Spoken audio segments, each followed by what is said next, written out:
Stranded on the wrong side of the river, back home. The airfare, $15. Pretty busy. Phones are ringing off the hook.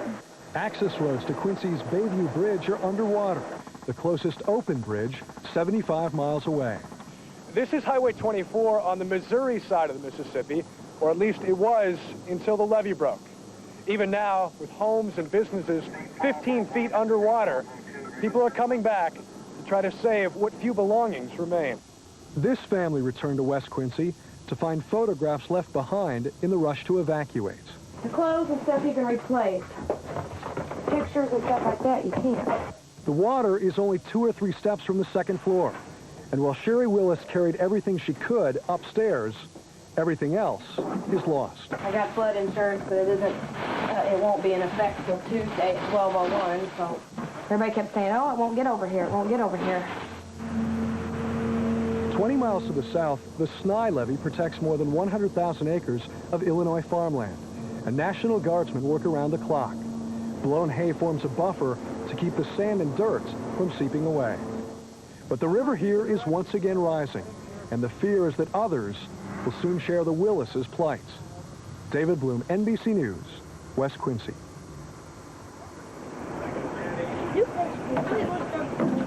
The people of Des Moines have been without running water for a week, and they had hoped this was the day they would begin to turn the water back on. Their hopes were dashed by Waterworks manager L.D. McMullen. Well, we think everything moved back a day. Because a pump wouldn't work. That means all 250,000 customers won't have running water until next Sunday, and they won't have drinking water from the tap for 3 weeks. Today, city officials declared it was officially time to begin the cleanup. Y'all need to clean up yet? Volunteers swept through the neighborhoods, like this one at 60th and Muskogee. Don Donner lives in Urbandale, a suburb that did not flood. Well, I'd hope somebody would do it for me if I was in the same boat. This area was under 4 feet of water last Sunday. The foundation of Don and Terry Carroll's house was washed away. They're gone. This is a wipeout. But Charlie Atkinson still manages to have a sense of humor after he and his wife lost everything they owned. There's my wife right now. Hopefully within the next few days, I'm going to get her out of here before she breaks up. Joyce, how you doing on cleanup kits? Could you use a couple or one or whatever? Yeah. Couple anyway. We got one. We'll take another one. While thousands of people rush around trying to restore what they lost, health officials worry about infections and mosquitoes from all the standing water. 73-year-old Virginia Jolick worries about how she will convince the insurance man she lost everything in the flood. I've lived here since 1959 when they first built this place, and this is my 3rd flood, and this is the worst one. One city official said the recovery process will be slow and painful. Yeah. Jim Cummins, NBC News, Des Moines.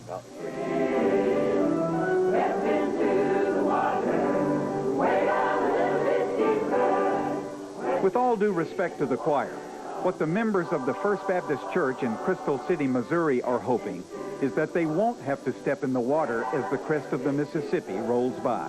And we can do it. You're already doing it. I just want to encourage you to keep on doing it. If we've got to get it to go up another foot, then we'll do it. But for almost 2 weeks, members have been building a sandbag dike around the church. The water level is 5 feet deep, and the river is expected to go a foot higher. I've been a member of this church all my life. We've got to do what we can do to save it. It's a race against the water. We're going to beat it, though. Not only members, but volunteers from other churches and a lot of non-church goers as well have been helping out. It's really amazing how the people pitched in to help down here. It really makes you feel good on that part anyway. As soon as services were over this morning, it was back to work with a final word of encouragement from the pastor. Yeah. Amen. No matter what happens, we believe we're going to win. Beverly Land went from praying to passing sandbags. But this is a good church to come to, even if it is a little wet. Paul Bannister says Baptists are just stubborn enough to win. Baptists, we're going to stick, and we're going to defeat Old Man River. They are putting their faith in God and a wall of sandbags. Kenley Jones, NBC News, St. Louis. Now for some good news about the Mississippi. Its northern part looks more like a giant lake than a river these days, but the flooding eases as the river flows south. Bob Dotson explains why. A season of soybeans underwater. All summer, farmers along the river in Kentucky have been battling drought. Now this. thousands of acres of beans just like this. Just got off to a good start, all drowned. But Jim Moss's farm may be one of the last to feel the flood. Entering Dixie, all that water will be hardly noticed. Today, residents frantically threw sandbags on top of this levee, but nothing could hold back this river. Farmland, homes, and hopes are quickly swallowed up as the river flexes its muscle. In Grafton, floodwaters continue to fill the small tourist community, homes and businesses destroyed by the river. Residents in Alton still wage a battle against the Mississippi. A huge sandbag operation is underway right behind the ConAgra plant. The Alton Bell, meanwhile, is losing parking space, but not hope. Customers continue to hop aboard.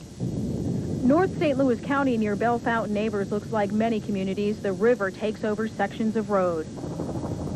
In St. Genevieve, another huge sandbag operation. Volunteers have been scrambling to save historic homes. The river already occupies dozens of other houses. And in Chester, Illinois, the only bridge leading folks to Kaskaskia Island is now closed. Water clogs lanes. In the background, the Chester prison is surrounded by water. Everyone everywhere along the rivers continue their tireless mission to save levees before a scene like this is repeated in more communities. And after only a few hours, we're told that that hole in that levee just got bigger. We had a photographer and a pilot go back to that area. They say that hole has doubled in size in only a few hours. And the real fear here is that it just gushes through so quickly. At such great force. Thanks, Heidi. Thanks. Meteorologist Mike Roberts joining us now with a look at the latest river stages, Mike. Those are just awesome pictures. It's just unbelievable. And this record crest is just moments away from arriving in St. Louis.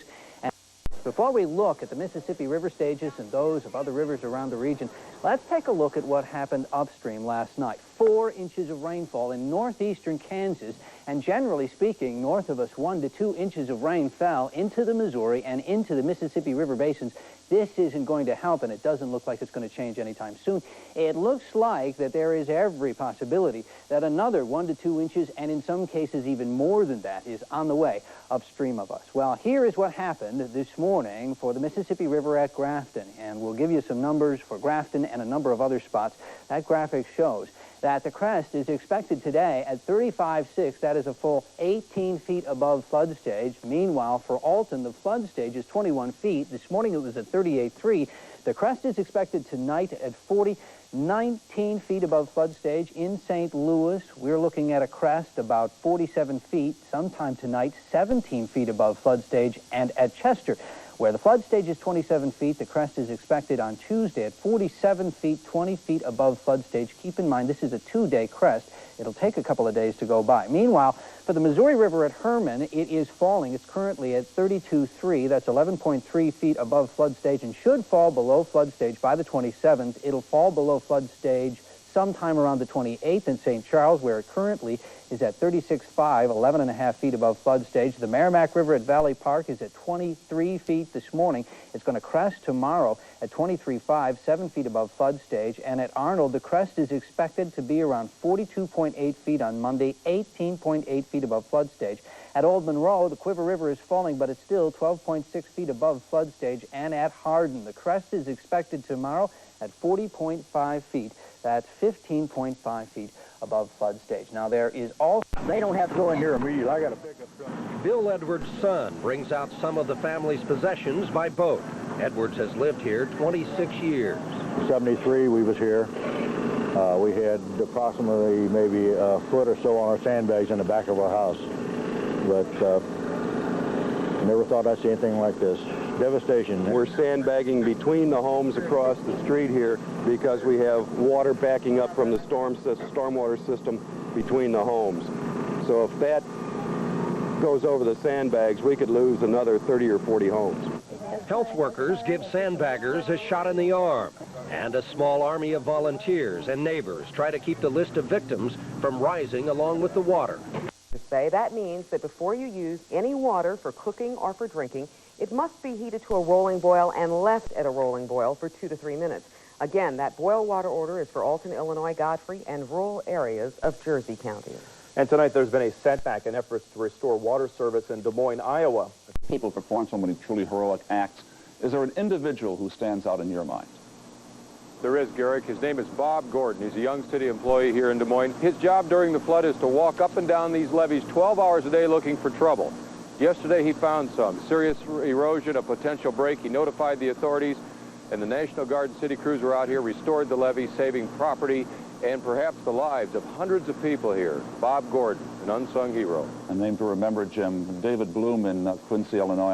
I wonder, I think most of our viewers are wondering, how do people there put up with this? The flood, the rain, the forecast for more rain, day after day after day. How do they do it? Pretty well, Garrick. We took a drive down this afternoon to the Snai Levee about 20 miles south of Quincy. Spoke to a farmer who spent today, as he has for the last several weeks, trying to save his croplands. He told me, son, this is my second 500-year flood in 20 years. And he said it with a smile on his face.